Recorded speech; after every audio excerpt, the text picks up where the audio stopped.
પૂરના શાહપુરામાં છેલ્લા 3 દિવસથી વરસાદી માહોલ છે। ભારે પવનની સાથે અનેક વિસ્તારોમાં ધોધમાર વરસાદ પડી રહ્યો છે। રસ્તા પર વરસાદી પાણી ફરી વળતા વાહન ચાલકોને હાલાકી વેઠવવાનો વારો આવ્યો છે। રાજસ્થાનના જયપુરમાં ધોધમાર વરસાદ જોવા મળી રહ્યો છે। જયપુરમાં ધોધમાર વરસાદ વરસવાના કારણે રસ્તાઓ નદીમાં પરિવર્તિત થઈ ચૂક્યા છે। જયપુરમાં ભારે વરસાદને લઈને લોકોને હાલાકી વેઠવવાનો વારો આવ્યો છે। રાજસ્થાનના અજમેર જિલ્લાની પણ વાત કરી લઈએ, ત્યાં પણ ભારે વરસાદ જોવા મળી રહ્યો છે અને જેના કારણે જનજીવન પ્રભાવિત થયું છે। નવા નીરની આવક થતાં નદી નાળા તોફાની બન્યા છે। ભારે વરસાદના પગલે નદીએ પોતાનું રૌદ્ર રૂપ બતાવ્યું છે। શહેરમાં જળબંબાકારની સ્થિતિ અત્યારે જોવા મળી રહી છે।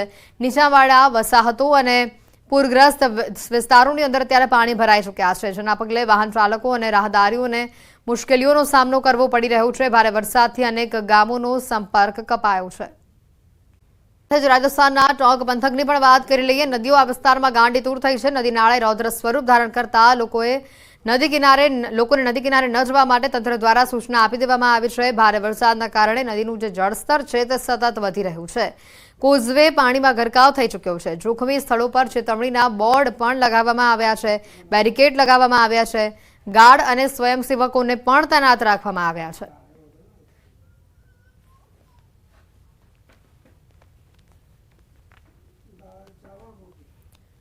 સાથે રાજસ્થાનના ધौलपुરમાં પાર્વતી નદીમાં ઘોડાપૂરની સ્થિતિ ઊભી થઈ છે। ભારે વરસાદના પગલે પાર્વતી નદીનો પ્રવાહ વધતા પુલ પાણીમાં ગરકાવ થયો છે। પુલ પરથી ધસમસતા પાણીના પ્રવાહના કારણે વાહન વ્યવહાર ખોરવાયો છે। પાર્વતી નદીનું તોફાની રૂપ જોવા સ્થાનિકોની ભીડ ઉમટી હતી।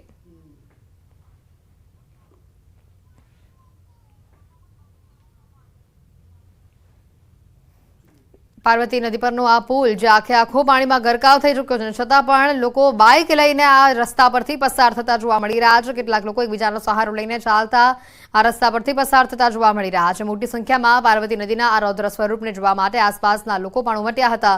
ધौलपुરમાં પાર્વતી નદીમાં હાલ ઘોડાપૂરની પરિસ્થિતિ જોવા મળી રહી છે।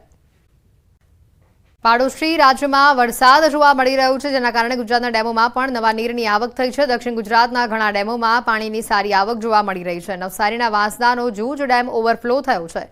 જૂજ ડેમ ઓવરફ્લો થતાં આ વિસ્તારના ખેડૂતોને વર્ષભર પાણી મળી રહેશે। ખેતી અને પીવાલાયક પાણી તેઓને પૂરતા પ્રમાણમાં મળી રહેશે। જૂજ ડેમના મનમોહક આકાશી દ્રશ્યો પણ સામે આવ્યા છે।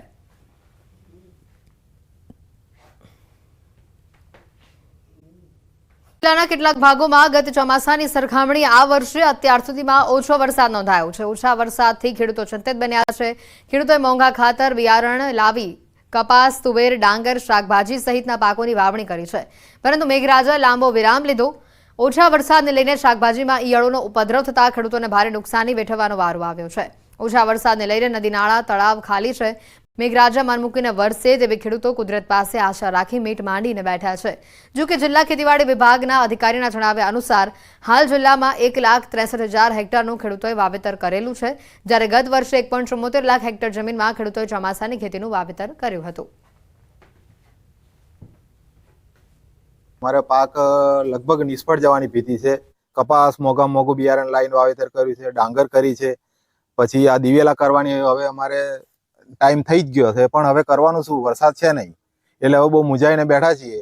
હવે કુદરતના આધાર છે। ચોમાસાની ખેતી પણ ફેલ જાય પોઝિશન છે। ત્યારે કપાસ છે, સોયાબીન છે, બધું ફેલ ગયું। વરસાદ લુખ્ખો હોવાથી જીવાત બહુ પડી છે। એમાં રીંગણ છે, શાકભાજી છે, એ બધામાં ફેલ ગયું છે। ના પડે તો સાહેબ દુકાળ જ ગણી લેવાનો। ઓછા વરસાદને કારણે ખેતી કરી શક્યા છે, પણ આગલી સિંચાઈની વ્યવસ્થા નથી અને જળ સંચય પૂરો તળાવો ભરાયા નથી કે કૂવાના તળ ઉપર આવ્યા નથી, તો આ પાક આગળ બચાવી શકાશે કે નહીં, અમને અત્યારે વધારે ચિંતા સતાઈ રહી છે। એટલે જો 2-2 વર્ષ આ ખેતીનો માર પડે તો ખેડૂતને બહુ મોટું નુકસાન જાય એવું છે। ઘાસચારાના પાકો અને શાકભાજીના પાકોનું પણ મોટા પ્રમાણમાં વાવેતર થયેલું છે। આમ આ વર્ષે પણ સારો એવો વરસાદ અને વ્યવસ્થિત છૂટો છવાયો વરસાદ સતત હોવાના કારણે પાકની પરિસ્થિતિ પણ સારી છે. બંધને હવે થોડાક જ સમય બાકી રહ્યું છે અને ત્યારે સુરેન્દ્રનગર જિલ્લામાં સૌથી વધુ દિવ્યાંગોને આત્મનિર્ભર બનાવવાનો અનોખો પ્રયાસ હાથ ધરવામાં આવ્યો છે. આશીર્વાદ વિકલાંગ સેવા ટ્રસ્ટ દ્વારા સૌથી વધુ દિવ્યાંગ ભાઈ બહેનોને રાખડી બનાવવાની તાલીમ અપાઈ. આ તાલીમ અંતર્ગત દિવ્યાંગો દ્વારા અવનવી ડિઝાઇનની 10,000થી પણ વધુ ડિઝાઇનવાળી રાખડીઓ તૈયાર કરવામાં આવી. વિવિધ કેન્દ્રો તેમજ શાળાઓમાં તેનું વેચાણ થકી થતી આવક દ્વારા દિવ્યાંગોને પ્રોત્સાહિત કરવામાં આવી રહ્યા છે. રાજભોગ સંસ્થા દ્વારા આશીર્વાદ ટ્રસ્ટ દ્વારા બાળકોના જે વિકલાંગ બાળકો દ્વારા રાખડીઓ બનાવવામાં આવેલી છે અને સરસ સસ્તી બાળક રાખડીઓ છે અને બધા બાળકોને ખૂબ જ ગમે એવી છે અને બધા વધુ બાળકો અથવા વાલીઓ રાખડીઓ ખરીદે અને એમાંથી જે પૈસા આવક થાય છે એ બધી આવક આપણે વિકલાંગ બાળકોના લાભાર્થે જ વાપરવામાં આવે છે. એટલે વધુ વાલીઓ રાખડીઓ ખરીદે એવી માટે વિનંતી કરું છું. દિવ્યાંગ બાળકો જે છે અમારે રક્ષાબંધન પર્વ આવતો તે રાખડી બનાવે છે, તો રાખડી બનાવીને 10,000 જેવી રાખડી ત્રણેય સંસ્થામાં થઈને 101 જેવા બાળકો બનાવે છે અને જે બાળકો બનાવે છે એને અમે એમનું મહેનતાણું આપીએ છીએ અને એ લોકો ઘરે પગભર થઈ અને એમને મદદરૂપ થાય છે વાલીને. તો જે બાળકો રાખડી બનાવે છે અમે અલગ અલગ સ્કૂલોમાં સામાજિક સંસ્થાઓમાં જઈને એનું સેલિંગ કરીએ છીએ અને જે ત્યાંના જે બાળકો હોય છે એ લોકો અમને મદદરૂપ થાય છે. મુખ્ય શું હેતુ છે આ રાખડી બનાવવાનો? કે બાળકો જે કંઈ બનાવે છે તો એનાથી એમને મહેનતાણું મળે અને એમના વાલીને એ લોકો પૈસા કમાઈને આપીને પગભર છે એવું સમાજમાં ઉપયોગી થઈ શકે. ઉપાસના વિકાસ વિકલાંગ દિવ્યાંગ બાળકોના કેન્દ્ર દ્વારા સ્વસ્તિક સ્કૂલમાં રાખડી વેચાણનું કામ રાખેલ છે. દિવ્યાંગ બાળકો દ્વારા જે રાખડી બનાવવામાં આવે છે એ સ્વસ્તિક સ્કૂલમાં વિતરણ એટલા માટે રાખેલ છે કે બાળકો જે છે એમનામાં સેવાભાવની વૃત્તિ જે છે કેળવાય, સાથે સાથે શિક્ષણની સાથે સાથે સંસ્કારનું સિંચન પણ થઈ શકે. આ જે દિવ્યાંગ બાળકો જે છે એમના દ્વારા જે બનાવેલી રાખડીનું વેચાણ અહીંયા રાખેલ છે તો એના અંતર્ગત બાળકો જે છે એમને કોઈને કોઈ રીતે ઉપયોગી થઈ શકાય, સાથે સાથે બજાર કરતા બહુ જ નજીવી કિંમતે અહીંયા રાખડીનું વેચાણ કરવામાં આવેલ છે. અમદાવાદના વાસણા બેરેજના દરવાજા પણ ખોલવામાં આવ્યા હોવાની માહિતી છે. સાબરમતી નદીમાં પાણી છોડવામાં આવશે. નીચાણવાળા વિસ્તારોને જેના પગલે એલર્ટ આપવામાં આવ્યું છે. સાબરમતી નદીમાં 2,970 ક્યુસેક પાણી છોડવામાં આવશે. ધોળકા, બાવળા, સાણંદમાં તકેદારી રાખવા માટેની સૂચના આપી દેવામાં આવી છે. અમદાવાદ સિંચાઈ યોજના વર્તુળ દ્વારા ખાસ કરીને અમદાવાદ જિલ્લાના આસપાસના ગામડાઓને સાવચેત રહેવા માટે સૂચના આપી દેવામાં આવી છે. અત્યારે હું વાસણા બેરેજ પર છું અને વાસણા બેરેજ પર 3 ગેટ ખોલી દેવામાં આવ્યા છે. 3,000 ક્યુસેક પાણીની આવક અને 3,000 ક્યુસેક પાણીની જાવક કરવામાં આવી રહી છે. 3 ગેટ દ્વારા ખાસ કરીને પૂરથી સંભવિત જે અસર થાય તેવા ગામોને એલર્ટ આપી દેવામાં આવ્યું છે. સૌથી મહત્વની વાત છે કે અમદાવાદ જિલ્લાની અંદર સાબરમતી, સાણંદ, બાવળા, ધોળકા, વેજલપુર, વટવા અને દસક્રોઈ તમામ ગામોમાં આ પ્રકારની સૂચના આપી દેવામાં આવી છે, જેથી કરીને નીચાણવાળા ભાગોની અંદર જે ગામના લોકો રહે છે તે લોકોને સૂચના આપીને ત્યાંથી તેમને સ્થળાંતર કરવામાં આવે અથવા તો સાવચેતી ભર્યા પગલાં લેવામાં આવે. આ પ્રકારના જે કહેવાય કે એલર્ટ આપી દેવામાં આવ્યું છે સિંચાઈ યોજના વર્તુળ દ્વારા, જેથી કરીને નીચાણવાળા વિસ્તારમાં રહેતા લોકોને એક એલર્ટ આપી દેવામાં આવે.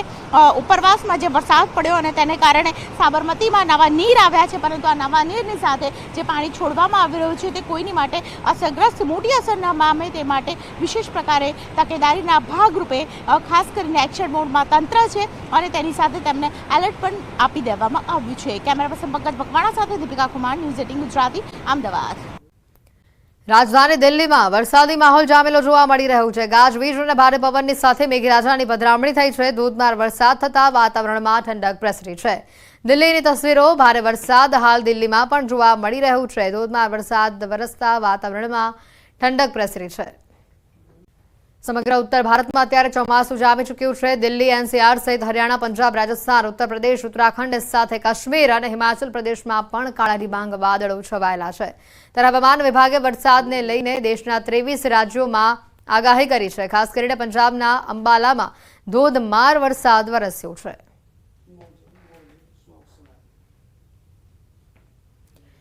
દિલ્હીના ગુરુગ્રામની તસવીરો પણ અહીંયા સામે આવી રહી છે. આ વિસ્તારમાં પણ ભારે વરસાદ ખાબકતો જોવા મળ્યો. ધોધમાર વરસાદના પગલે ઠેર ઠેર જળભરાવાની સ્થિતિ સર્જાઈ છે.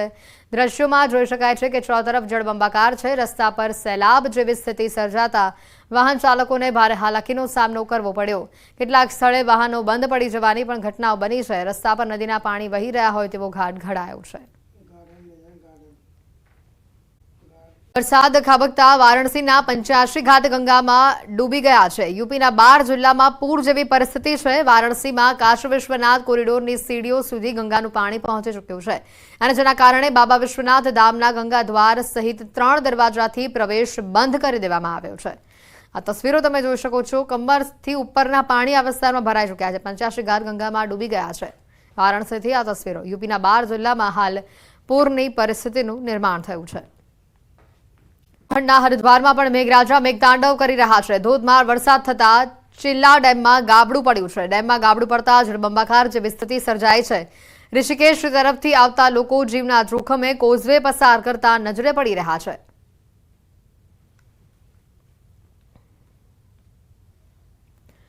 ઉત્તરાખંડથી આ તસવીરો. લોકો જીવના જોખમે કોઝવે પસાર કરતા જોવા મળી રહ્યા છે. કોઝવે પરથી પાણીનો જે પ્રવાહ વહી રહ્યો છે, આ વિસ્તારમાંથી જે રીતે કોઝવે પર પાણી પસાર થઈ રહ્યું છે, લોકો જીવના જોખમે બાઇક લઈને ચાલતા રસ્તો પસાર કરતા જોવા મળ્યા.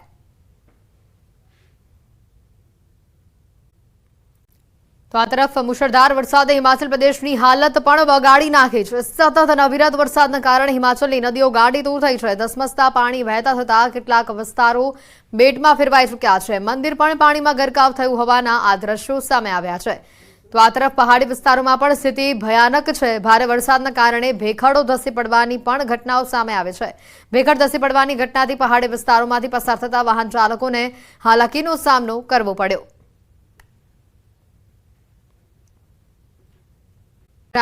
સિરમૌર જિલ્લામાં છેલ્લા કેટલાય કલાકોથી સતત અનરાધાર વરસાદ જોવા મળી રહ્યો છે અને જેના કારણે જનજીવન અહીંયા પ્રભાવિત થયું છે.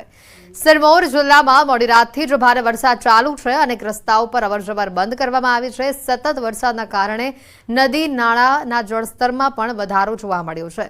નાહનમાં ધોધમાર વરસાદથી નદીઓ ગાંડીતૂર થઈ છે. નદી નાળામાં પૂરની પરિસ્થિતિ ઊભી થઈ છે.